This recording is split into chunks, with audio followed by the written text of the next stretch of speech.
بسم اللہ الرحمن الرحیم سبحان الذي اسرى بعبده ليلا من المسجد الحرام إلى المسجد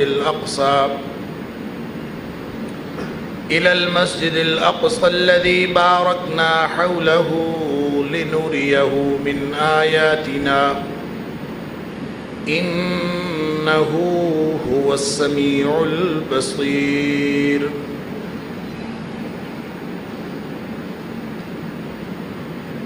بہت ہی پاک ہے وہ ذات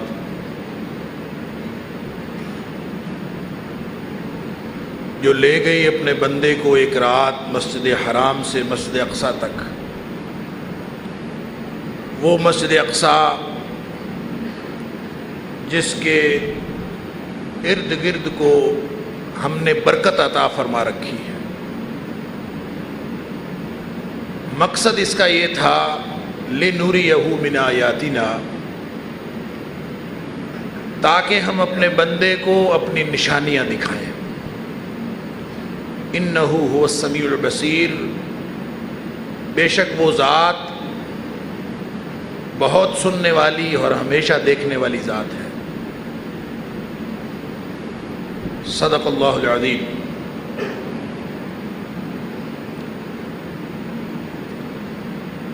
آج رجب کی 20 تاریخ ہے اور اگلا جمعہ انشاءاللہ 27 رجب کو ہوگا، اور عام طور پر مشہور یہ ہے کہ 27 رجب نبی پاک صلی اللہ علیہ وآلہ وسلم کو جو معراج نصیب ہوا وہ 27 رجب کی رات تھی، اور اسی نسبت سے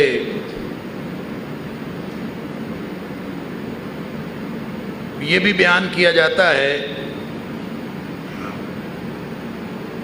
کہ پھر 27 کی رات کو عبادت کرنی چاہیے اور 27 کا دن جو ہے اس کو روزہ رکھنا چاہیے۔ نہ صرف یہ بلکہ رجب کے پورے مہینے کے لیے بہت سی روایات جمع کر کے بتائی جاتی ہیں۔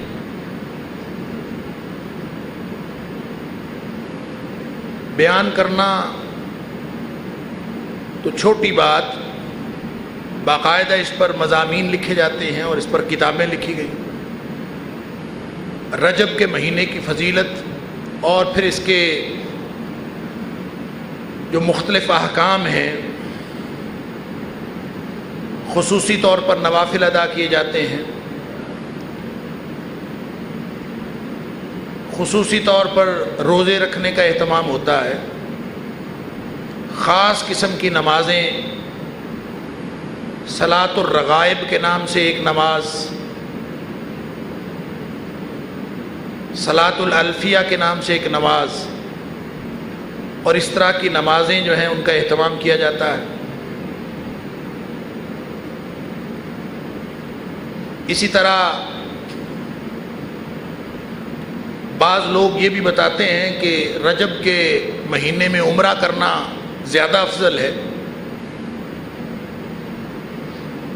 علی ھذا القیاس۔ ایک 22 رجب کو عجیب و غریب رسم رجب کے کنڈے کے نام پر وہ رسم کر کے اپنا دین اور ایمان کا کنڈا کیا جاتا ہے۔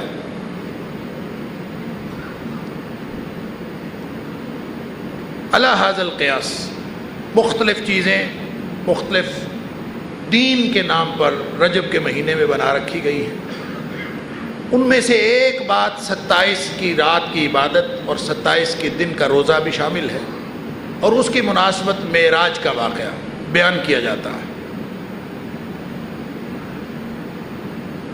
اس بات سے قطع نظر کہ نبی پاک صلی اللہ علیہ وآلہ وسلم کو جو معراج نصیب ہوا یہ واقعتاً رات کو نصیب ہوا تھا. یہ بھی حقیقت ہے کہ یہ تاریخ انسانی کا بلکہ تاریخ کائنات کا سب سے زیادہ محیر العقول واقعہ تھا.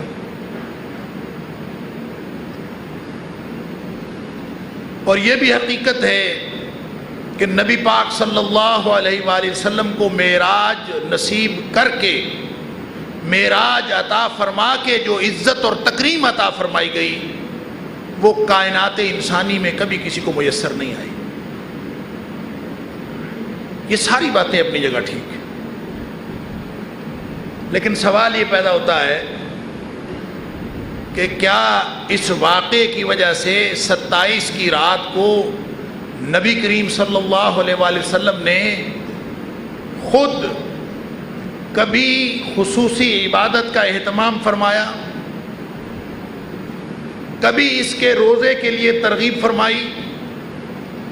یہ رات تو اتنی اہمیت کی حامل تھی کہ علامہ ابن حجر اسقلانی نے فتح الباری کے اندر معراج کے واقعے کی تاریخ کے بارے میں 10 روایات نقل کی ہیں. یعنی یہ یاد رکھنا بھی ضروری نہیں سمجھا گیا اور اس بات کو بیان کرنا بھی ضروری نہیں سمجھا گیا کہ یہ واقعہ کس رات کو پیش آیا. اس کے بارے میں مختلف ایک روایت 27 رجب کی ہے، لیکن وہ 27 رجب کی جو 27 رجب اور 10 سن نبوی، نبوت کا 10واں سال، یہ تاریخ نقل کی جاتی ہے. اور خاص طور پر بر صغیر میں جس سے بہت زیادہ اس کو شہرت ملی، علامہ سید سلیمان منصور پوری نے رحمۃ للعالمین کے اندر اسی تاریخ کو دہرایا ہے کہ یہی تاریخ تھی 27 رجب 10 سن نبوی، جب نبی پاک صلی اللہ علیہ وسلم کو معراج نصیب ہوا. ہو سکتا ہے یہی تاریخ ہو، لیکن اس رات کے عبادت کے اہتمام کی صورت یہ ہے کہ نبی پاک صلی اللہ علیہ وآلہ وسلم سے کوئی ایسی روایت بھی منقول نہیں کہ یہ کس رات کو واقعہ پیش آیا تھا. چہ جائے کہ اس رات کی عبادت کا اہتمام کرنا، اگر اس کی عبادت کا اہتمام کیا جاتا، اگر یہ جشن کی رات ہوتی تو پھر اس میں بھول جانے والی بات کیا تھی؟ اس میں پھر روایت کر دینے والی، یا پھر نبی پاک صلی اللہ علیہ وسلم جو بات تھی ہمیں ارشاد فرما دیتے. اور زیادہ صحیح بات یہ ہے کہ واقع معراج کی تاریخوں کا اگر پوری 10 کی 10 روایتوں کا تجزیہ کیا جائے تو صحیح بات یہ محسوس ہوتی ہے کہ 10 نبوی کو 27 رجب کو یہ واقعہ پیش آ سکتا ہی نہیں. اس کی وجہ ہے کہ ایک بات جو بخاری شریف کی روایت سے ثابت ہے وہ یہ ہے کہ حضرت خدیجہ رضی اللہ تعالی عنہ کی جو وفات ہے وہ 5 نمازیں فرض ہونے سے پہلے ہو گئی تھی. 5 نمازیں فرض ہونے سے پہلے خدیجہ رضی اللہ تعالی عنہ کی وفات ہو گئی تھی، اور ان کی وفات رمضان المبارک 10 سن نبوی کو ہے، جس کو عام الحسن کہا جاتا ہے. رمضان المبارک کی ہے اور 10ویں سال ہے، اور نماز پنجگانہ فرض ہوئی ہے معراج والی رات. اور اگر یہ 27 رجب کا واقعہ ہو 10 سن نبوی کا، تو یہ حضرت عائشہ صدیقہ رضی اللہ تعالیٰ عنہ کی وفات تو اس کے بعد ہوئی ہے، جو کہ نماز پنجگانہ کی فرضیت سے پہلے ہونی چاہیے. لہٰذا ایک بات تو ثابت ہوئی کہ یہ 27 رجب کو اگر پیش آیا بھی ہے تو 10 سن نبوی کو نہیں آیا، پھر یہ 11 سن نبوی کو آیا ہوگا. اللہ حاضل قیاس. اس کے بارے میں یہ بھی روایت ہے کہ یہ رمضان میں پیش آیا، رجب میں پیش ہی نہیں آیا. اس کے بارے میں یہ بھی روایت ہے کہ یہ محرم میں پیش آیا. اس کے بارے میں یہ بھی روایت ہے کہ یہ ربیع الاول میں پیش آیا ہے. بلکہ جو بنیادی سیرت کی کتابیں ہیں اس سے بات جو پایہ ثبوت کو پہنچتی ہے وہ یہ ہے کہ یہ 12 ربیع الاول کو پیش آیا. لیکن اتنا محیر العقول واقعہ، اتنا زبردست اہمیت کا حامل واقعہ کب پیش آیا ہے، اس کے بارے میں کوئی ایسی روایت جس کے بارے میں واضح طور پر کہہ دیا گیا ہو کہ یہ ہے، وہ ہمیں بالایقان نہیں بتائی گئی، اور ہم کسی ایک روایت کو یہ نہیں کہہ سکتے۔ تو رہی بات اس رات عبادت کرنے کی، تو بہرحال میں یہ عرض کر رہا تھا، ہم اس کی تفصیل سے جائزہ لیں گے کہ یہ واقعہ کیا پیش آیا اور اس کے اندر کتنے اسباق ہیں اور یہ واقعہ کیوں پیش آیا۔ لیکن اس سے پہلے ہمیں یہ دیکھنا ہے کہ رجب کے حوالے سے جتنی باتیں میں نے عرض کی ان کی کیا حیثیت ہے۔ رجب کے مہینے کی اہمیت اور فضیلت میں نے خود ایک دو مضمون پڑھے اخبار میں، اور بڑا میں حیران ہوا، اتنی روایات اکٹھی کی گئیں، مجھے پریشانی ہونے لگی کہ ہم تو رجب کی فضیلت سے محروم ہیں، نعوذ باللہ من ذالک۔ محرومی کا احساس ہونے لگا کہ اتنی زیادہ فضیلت۔ پھر ان روایات کا جائزہ لینے کی کوشش کی تو سمجھ آئی کہ حوالہ سب کا موجود ہے، بے حوالہ کم ہی ہے کوئی، ان میں سے اکثر روایات کا حوالہ موجود ہے، لیکن حوالہ پتہ ہے کیا ہے؟ ابن الجوزی کی الموضوعات کا۔ ابن الجوزی کی الموضوعات، موضوع کہتے ہیں من گھڑت روایت کو، تو جو روایت من گھڑت ہو، بغیر کسی بنیاد کے کوئی شخص اپنی طرف سے گھڑ دے اور اس کے بارے میں محدث یہ ڈکلیئر کر دے کہ یہ من گھڑت ہے، اس کو محدثین کی زبان میں موضوع روایت کہتے ہیں۔ موضوع کا مطلب ہے بناوٹی، گویا وہ جھوٹی روایت ہوتی ہے۔ اور علامہ ابن الجوزی نے یہ خدمت سر انجام دی کہ جتنی جھوٹی روایات اس طرح کی پھرتی تھی انہوں نے ایک کتاب میں جمع کر دی اور اس کا نام رکھ دیا الموضوعات۔ لہذا جو اس میں آ گئی، اس کے بعد الموضوعات کا تجزیہ بھی بہت سارے محدثین نے کیا کہ الموضوعات میں کہیں کوئی ایسی چیز تو ابن الجوزی نے نقل نہیں کرتی جو موضوع نہ ہو اور انہوں نے موضوع کہہ دیا ہو۔ امام ذہبی نے اس پر کام کیا ہے، دیگر محدثین نے بھی اس کی شرح لکھی ہیں۔ تو بات یہ سمجھ میں آئی کہ جو بات الموضوعات کا حوالہ دے کر بتائی جائے، گویا حوالہ دینے والا خود اس بات کی گواہی دیتا ہے کہ میں جھوٹی حدیث بیان کر رہا ہوں، میں بناوٹی حدیث بیان کر رہا ہوں۔ اللہ اکبر! اور بناوٹی حدیث بیان کر دینا یا پھر بغیر کسی دلیل کے کسی چیز کو دین بنا کے پیش کر دینا، دین اللہ کا ہے، دین نبی کریم صلی اللہ علیہ وآلہ وسلم کے ذریعے ہم تک پہنچا ہے، اور جس پر مدینے والے کی مہر نہیں لگی وہ بات کبھی سچی ہو سکتی نہیں، وہ دین نہیں، وہ بے دینی۔ آپ ثواب سمجھ کے کریں گے، ثواب ہوگا، نہ صرف یہ کہ ثواب نہیں ہوگا بلکہ گناہ ہوگا۔ کیوں؟ نبی پاک صلی اللہ علیہ وسلم ہر خطبے میں یہ ارشاد فرماتے تھے، ہر جمعے میں ارشاد فرماتے تھے کہ وَشَرَّ الْأُمُورِ مُحْدَثَاتُهَا، بدترین کام وہ ہیں، بدترین یعنی بدترین کام وہ ہے جو قابل برداشت بھی نہیں، بدترین کام وہ ہیں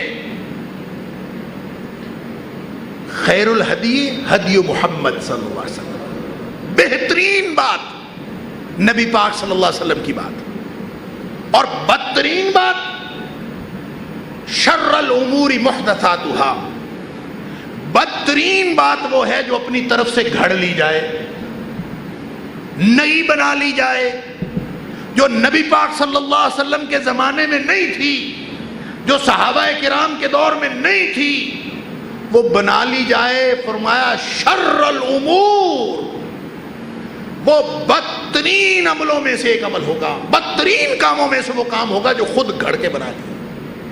پھر فرمایا کل محدثۃ بدعہ، ہر نیا کام، ہر نیا بنایا ہوا، دین میں نیا بنایا ہوا کام وہ بدعت ہے۔ یہ نیا کام دین میں، اور دین کس کو کہتے ہیں؟ جو ثواب سمجھ کے کیا جاتا، ہر وہ کام جو ثواب سمجھ کے کیا جائے وہ دین ہے، جس پر انسان ثواب کی توقع رکھے وہ دین ہے۔ اور اس نیت سے کوئی نیا کام کرنا، لوگ اس کو گڑبڑ کر دیتے ہیں، کہتے ہیں شلوار قمیض نبی پاک صلی اللہ علیہ وسلم کے دور میں تھی، یہ جالی والی ٹوپی نبی پاک صلی اللہ علیہ وسلم کے دور میں تھی۔ علی ھذا القیاس، اگر میں شلوار قمیض اس نیت سے پہنوں کہ مجھے شلوار قمیض پہننے سے ثواب ہوگا، تو اس کا مطلب ہے میں شلوار قمیض پہننے کو دین سمجھتا ہوں، اور اگر میں اس کو دین سمجھتا ہوں تو مجھے نبی کریم صلی اللہ علیہ وسلم سے دلیل پیش کرنی پڑے، اور اگر میرے پاس کوئی دلیل نہیں ہے تو یہ بدعت ہوگی۔ اور اگر یہ اپنی ضرورت کے تحت کرتے ہیں تو ضرورت کے تحت کوئی بھی نئی چیز استعمال کی جا سکتی ہے، نئے سے نئے طریقے اپنائے جا سکتے ہیں اپنی ضرورت کے تحت، لیکن اس کو دین قرار نہیں دیا جا سکتا۔ آپ دین سمجھ کے کوئی کام کریں تو فرمایا کل محدثۃ بدعہ، ہر نیا کام جو دین میں بنایا جائے وہ بدعت ہے۔ وَكُلُّ بِدْعَةٍ ضَلَالَةٍ، ہر بدعت گمراہی ہے، وداؤٹ اینی ایکسیپشن، سب گمراہیاں ہیں، یہ کبھی نیکی کی طرف لے جانے والی کوئی چیز نہیں ہوتی۔ امام مالک رحمت اللہ علیہ نے فرمایا تھا نا کہ جو شخص یہ سمجھتا ہے دین میں نیا کام اس لیے شروع کرتا ہے کہ کام تو اچھا ہے، جس کو بعد میں بدعت حسنہ کہا جاتا ہے، بدعت حسنہ، کہ کام تو اچھا ہے نا، چاہے نبی کریم صلی اللہ علیہ وسلم کے دور میں نہیں تھا، چاہے صحابہ کرام کے دور میں نہیں تھا، کام تو اچھا ہے، نیکی کا کام ہے۔ اب نفل پڑھنے سے کوئی منع کر سکتا ہے کسی؟ نفل کام تو اچھا ہے، روزہ رکھنا کام تو اچھا ہے، رجب کی فضیلت بیان کرنا کام تو اچھا ہے۔ امام مالک کہتے ہیں جس شخص نے یہ عقیدہ رکھا کہ کام اچھا ہے، چاہے نیا ہے، کام اچھا ہے، اس کو کر لیا جانا چاہیے، گویا اس کا عقیدہ یہ ہے کہ نبی پاک صلی اللہ علیہ وسلم نے خیانت کی ہے، وہ نبی پاک صلی اللہ علیہ وسلم کے بارے میں خیانت کا عقیدہ رکھتا ہے۔ کیوں؟ اس لیے کہ کوئی کام اچھا ہو نبی پاک صلی اللہ علیہ وسلم نے بتایا نہ ہو، یہ ہو ہی نہیں سکتا۔ کام دین کا ہو، کام اچھا ہو، نبی پاک صلی اللہ علیہ وسلم نے اس کے بارے میں رہنمائی نہ فرمائی ہو، یہ ہو نہیں سکتا۔ لہذا دین صرف وہ ہے۔ نبی پاک صلی اللہ علیہ وسلم نے فرمایا من احدث فی امرنا ھذا ما لیس منہ، دین مکمل، اللہ کا سرٹیفکیٹ، الیوم اکملت لکم دینکم واتممت علیکم نعمتی ورضیت لکم الاسلام دینا، اللہ کی طرف سے سرٹیفکیٹ مل گیا۔ نبی پاک صلی اللہ علیہ وسلم نے فرمایا اب یہ ہے دین۔ اب جس نے نئی بات اس میں پیدا کی، خود سے بنائی یا من گھڑت روایتوں کی بنیاد پر بنائی، جس نے بنائی اور کوئی نیا کام اس میں نیا شامل کیا جو اس میں پہلے نہیں تھا، فرمایا فَهُوَ رَدٌّ، مردود ہے، جیسے شیطان مردود ہے ایسے وہ مردود۔ ایک دوسری حدیث میں نبی پاک صلی اللہ علیہ وسلم من عامل عملا لیس علیہ امرنا، کام کرتا ہے کوئی آدمی لیکن مدینے والے کی مہر نہیں ہے اس کے اوپر، لیس علیہ امرنا، ہمارا کوئی حکم، کوئی صحیح حدیث، کوئی صحیح عمل اس کے اوپر نہیں ہے، لیس علیہ امرنا فَهُوَ رَدٌّ، وہ مردود ہے جیسے شیطان مردود ہے۔ ان ساری باتوں کے باوجود ہم بیان بھی کرتے ہیں، عمل کی ترغیب بھی دیتے ہیں۔ نبی پاک صلی اللہ علیہ وسلم نے فرمایا من کذب علی متعمدا، بڑی خطرناک بات ہے، جس نے جان بوجھ کر میری طرف جھوٹ منسوب کیا، فَلْيَتَبَوَّعْ مَقْعَدَهُ مِنَ النَّارِ، وہ اپنا ٹھکانہ جہنم میں بنا لے۔ اور کل محدثۃ بدعہ، وَكُلُّ بِدْعَةٍ ضَلَالَةٍ وَكُلُّ ضَلَالَةٍ فِي النَّارِ. ہر جمعے میں نبی پاک صلی اللہ علیہ وسلم بتاتے تھے ہر نیا کام بدعت، اور ہر بدعت گمراہی، اور ہر گمراہی جہنم کو لے جانے والی، جنت کو لے جانے والی نہیں. آدمی کام ثواب سمجھ کے کر رہا ہے تو جا کہاں رہا ہے؟ جنت میں نہیں جا رہا، جہنم میں جا رہا. اللہ اکبر. اور بعض کہتے ہیں کہ چلیں بیان کر دینے میں کیا حرج ہے، موضوعات کی صحیح حدیث تو ہے نا. ایک بچی میرے پاس لے آئی، کہتی یہ حدیث ہے، میں نے خود پڑھی، فوٹو کاپی کروا کے لے آئی. اگلے دن نیچے حوالہ دیا ہوا، چھپی ہوئی کتاب میں حوالہ دیا ہوا، الموضوعات لابن الجوزی، ابن الجوزی کی موضوعات کا حوالہ. اللہ اکبر. اندازہ تو فرمائیں اور پھر اس کو سمجھائیں. کہتے ہیں ہے تو حدیث نا، چاہے موضوع ہے تو حدیث. مسلم شریف کی ایک حدیث میں آتا ہے کہ نبی پاک صلی اللہ علیہ وسلم نے فرمایا صرف بیان کر دینا. جب پتہ چل گیا کہ موضوعات الموضوعات کے اندر علامہ ابن الجوزی نے بیان کیے تو پتہ چل گیا نا کہ من گھڑت ہے. تو من گھڑت پتہ چل جانے کے باوجود آپ نے اس کو بیان کیا، صرف بیان کیا. تو مسلم شریف کی حدیث ہے، نبی پاک صلی اللہ علیہ وسلم نے فرمایا من حدث عنی بحدیث، جس نے میری طرف سے ایک حدیث بیان کی، حدیث کہہ کے بیان کی کہ یہ حدیث ہے. ہم کہتے ہیں چاہے موضوع ہے تو حدیث نا. اللہ اکبر. چاہے بناوٹی ہے تو حدیث. اس نے کہا تھا ڈگری ہوتی ہے، جعلی ہو یا اصلی. حدیث ہوتی ہے، بناوٹی ہو یا صحیح ہو. انا للہ و انا الیہ راجعون. نبی پاک صلی اللہ علیہ وسلم نے فرمایا کہ جس نے کہ کوئی ایک حدیث میری طرف سے بیان کی، مسلم شریف کی حدیث ہے، آپ نے فرمایا من حدث عنی بحدیث، جس نے میری طرف سے ایک حدیث بیان کی، یرا انہ کذب، اور اس کو معلوم ہے کہ یہ جھوٹ ہے. جب الموضوعات کا حوالہ مل گیا تو جھوٹ ثابت ہو گیا نا.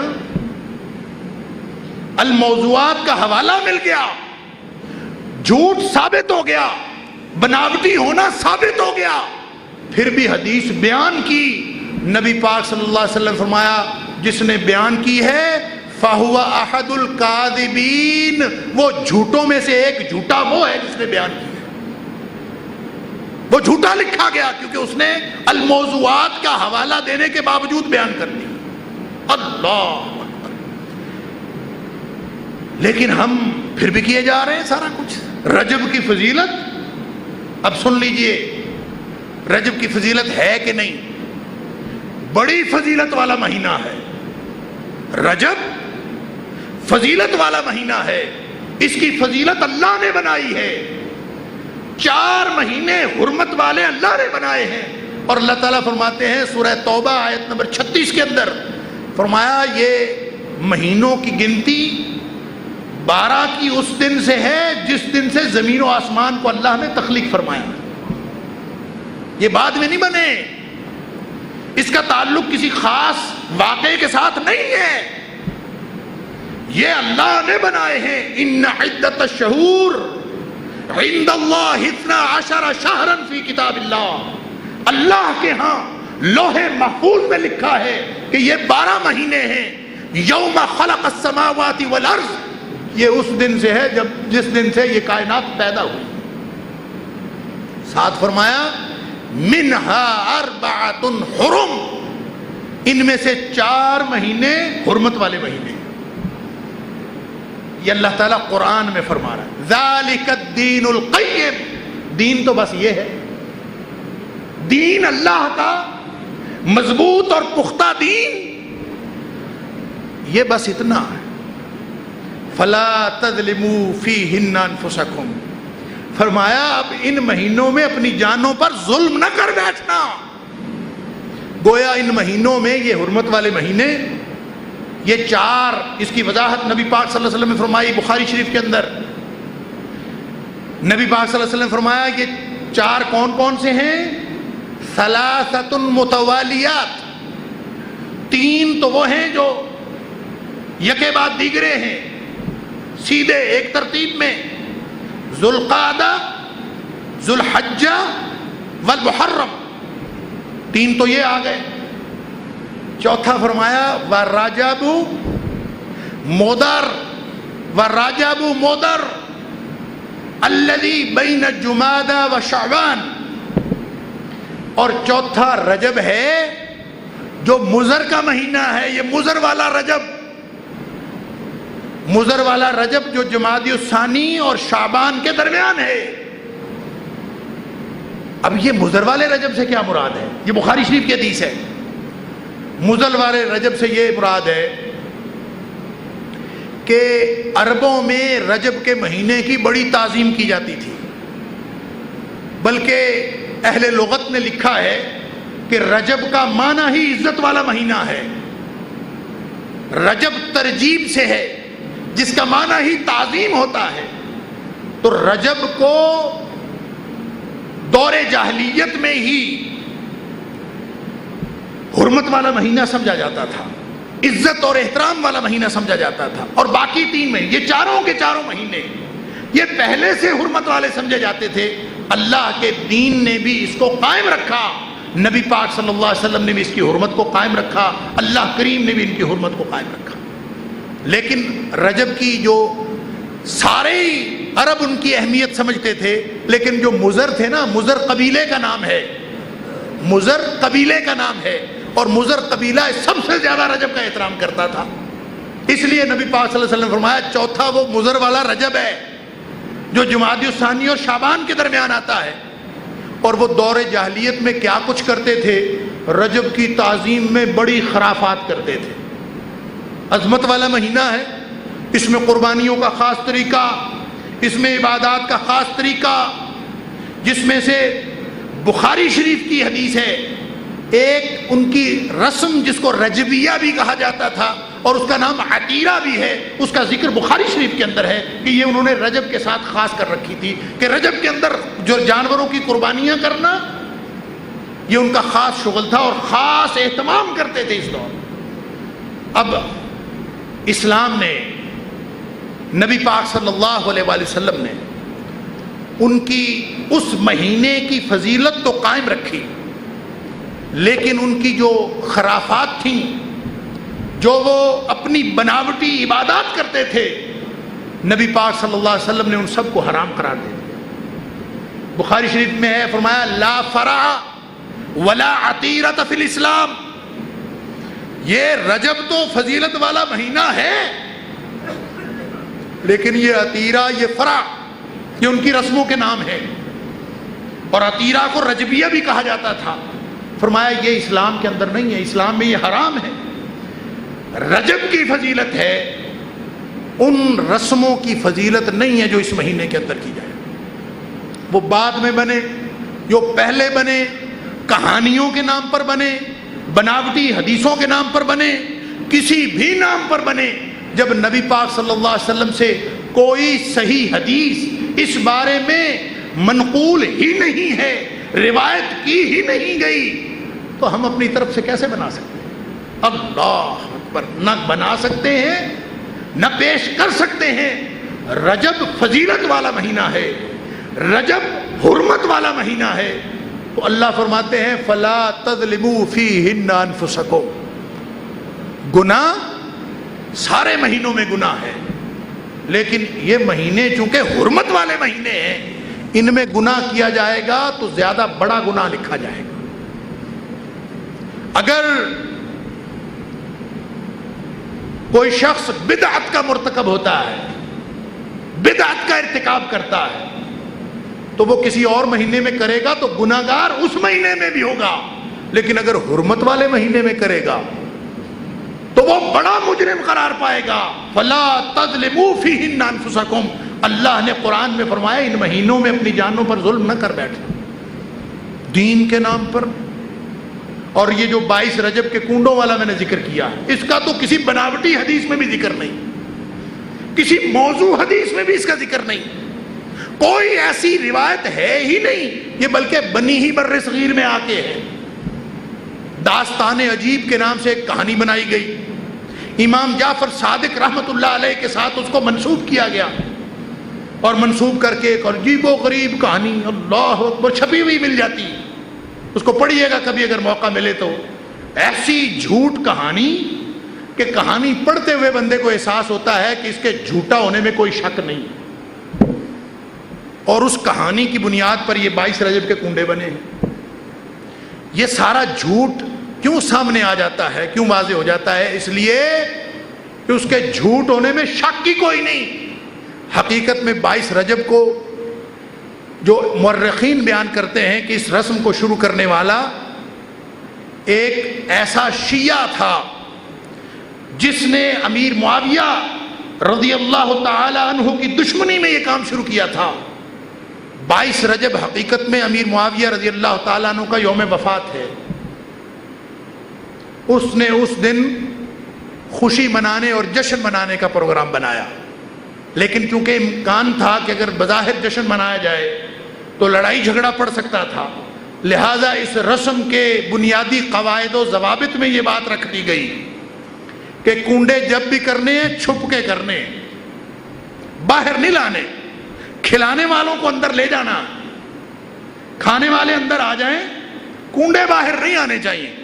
لہذا اس رسم کے بنیادی ضابطے میں یہ بات موجود ہے کہ یہ خفیہ رسم ہے اور یہ گھر کے اندر سر انجام پاتی ہے، اور پھر المیہ یہ ہے کہ اس کو دین قرار دیا جاتا ہے، اور رجب کے اندر یہ ساری باتیں، اور رجب کی فضیلت کے نام پر، بھائی رجب کی جتنی مرضی فضیلت ہو، دین صرف وہ ہے جو اللہ نے قرآن میں بتایا یا نبی پاک صلی اللہ علیہ وسلم نے صحابہ کرام کو سکھایا، دین صرف وہ ہے، باقی اور کوئی بات دین نہیں۔ انہی میں ایک بات 27 رجب کی رات کی عبادت اور اگلے دن کا روزہ، بہت سارے بزرگوں نے بھی یہ لکھا ہے اپنی کتابوں میں، صوفیاء نے، کہ چلیں اور کچھ نہیں تو اس کو مستحب، اس روزے کو مستحب قرار دیا۔ مستحب کہتے ہیں پسندیدہ کو، کہتے ہیں جی اس لیے پسندیدہ ہے کہ نبی پاک صلی اللہ علیہ وسلم کو اللہ نے اتنی بڑی شان عطا فرمائی، اتنی بڑی تکریم عطا فرمائی، معراج نصیب ہوا، تو اس کی خوشی میں یہ اگر منا لیا جائے تو پسندیدہ بات ہے۔ نبی پاک صلی اللہ علیہ وسلم کو یہ ہجرت سے پہلے معراج نصیب ہوا، سال 10واں بھی ہو سکتا ہے، 11واں بھی ہو سکتا ہے، بعض روایات کے مطابق 12واں سال بھی ہو سکتا ہے۔ ان 3 سالوں میں سے کسی ایک سال کو ہجرت سے پہلے نبی پاک صلی اللہ علیہ وسلم کو معراج نصیب ہوا، اور نبی پاک صلی اللہ علیہ وسلم نے اس کے بعد کم از کم جو 14 سال اس کے بعد گزارے ہیں نا نبی پاک صلی اللہ علیہ وسلم، 10 سال مکے کے، 10 سال مدینے کے، اور ان 10 سالوں کے علاوہ 3 سال یہ 13 سال تو کم از کم نبی پاک صلی اللہ علیہ وسلم نے گزارے ہیں۔ آپ کی حیات طیبہ صحابہ کرام دیکھتے رہے نبی پاک صلی اللہ علیہ وسلم کو۔ آپ نے اگر اس رات کی عبادت کا اہتمام فرمایا ہو یا حکم فرمایا ہو تو پھر یہ دین ہے، اور اگر نہیں فرمایا تو یہ بے دینی ہے۔ اس کو اس کے ساتھ منسوب کرنا یہ غلط ہے۔ البتہ واقعہ معراج سے جتنے اسباق ملتے ہیں وہ ہمیں حاصل کرنے چاہیے۔ اللہ کریم نے اس واقعے کا اظہار جن الفاظ میں اللہ تعالیٰ نے قرآن پاک کے اندر بیان فرمایا ہے اس سے بھی پتہ چلتا ہے کہ یہ کوئی معمولی واقعہ نہیں ہے، انتہا درجے کا غیر معمولی واقعہ، محیر العقول واقعہ، اور انسان کی عقل دنگ رہ جائے۔ سارے جو علم، فن، ٹیکنالوجی، سائنس، عقل، زمان، پیمان اور مکان، ہر پیمانہ جواب دے جائے، ہر علم جواب دے جائے، وہی تو معجزہ ہوتا ہے۔ یہ کائنات کا سب سے بڑا معجزہ جو اللہ کریم نے نبی کریم صلی اللہ علیہ وسلم کو نصیب فرمایا، اور اس کا نام ہے معراج، اور ایک اس کا نام ہے اسرا، اسرا اور معراج۔ معراج عروج سے ہے۔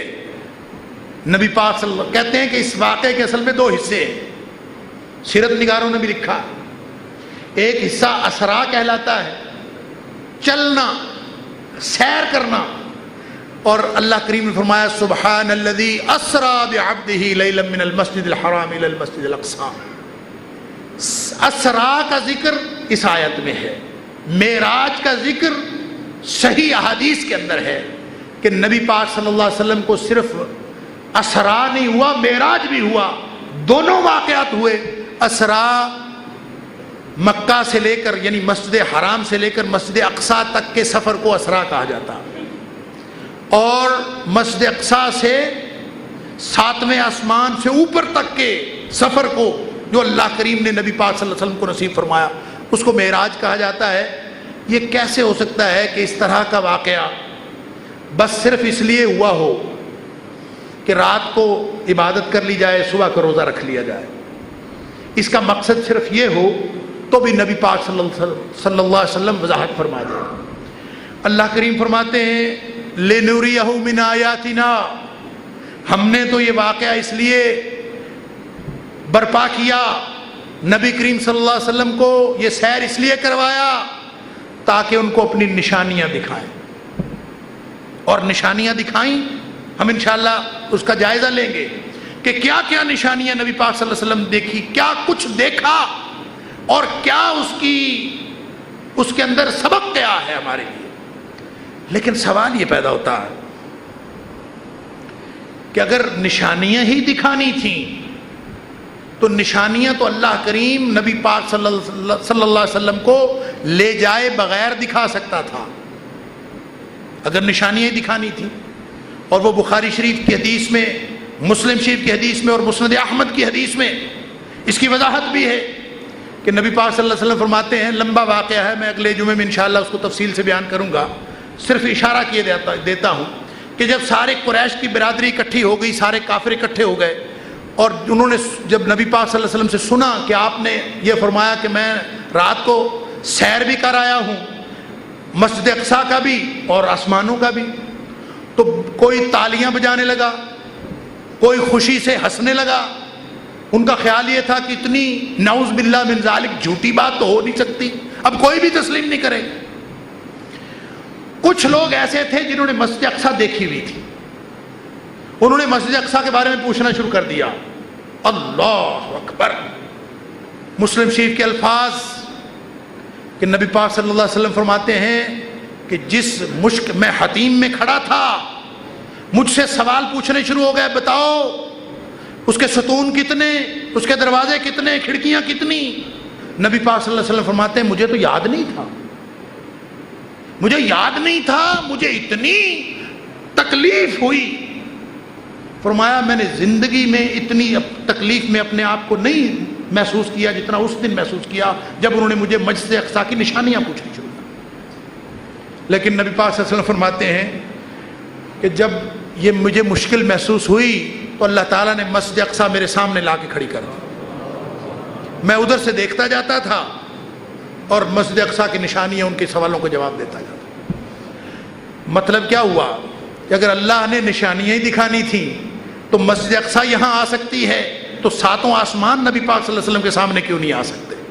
اللہ تعالیٰ نے صرف نشانیاں دکھانی ہوتی تو نشانیاں یہاں بھی دکھائی جا سکتی تھیں، نشانیاں دکھانی تھیں لیکن وہاں بلا کے کوئی اور مقصد بھی پورا کرنا تھا۔ اللہ تعالیٰ مجھے اور آپ کو کتاب و سنت کی صحیح معنوں میں تفہیم اور اس پر عمل کرنے کی توفیق عطا فرمائے۔ وآخر دعوانا الحمدللہ رب العالمین۔